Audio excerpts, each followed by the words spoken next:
Si Badong ay isang bill collector ng kuryente dun sa lugar nila. Isang araw nung maniningil siya ng bill, unang bahay na madadaanan niya yung kila Ivana. Tao po! Nasilip siya ni Ivana dun sa bintana. Ginawa ni Ivana ngayon, nagsuot siya ng manipis na 90s, yung pakat yung buong katawan. Pagbukas siya ng pinto, ay sir, baka pwedeng balik ka na lang bukas kasi hindi pa sumweldo yung asawa ko. Sabay kindat kay Badong. Si Badong naman pinagpapawisan ng malapot. Sige, bukas na lang. Pagbalik niya kinabukasan, tao po, nasilip na naman siya ni Ivana. Ginawa ni Ivana, nagsuot siya ng two-piece. Naka-brat panty lang.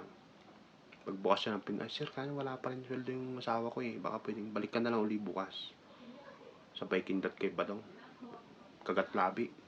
Si Badong naman pinagpapawisan ng malapot, nanginginig. Sige, walang problema, sabi ni Badong. Pagtalikod ni Badong, bukas lang. Pag di kayo nakabayad bukas, alam na.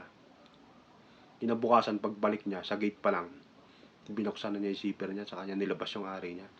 Tao po! Sabi niya, pagbukas ng pinto, yung asawa ni Ivana, matangkad, bangol-bangol lang ng katawan. O bakit nakabukas yung zipper mo? Nakalabas pa yung ari mo. Pag di kayo nakabayad ng kuryente, sabi ni Badong, iihian ko talaga yung bahay nyo.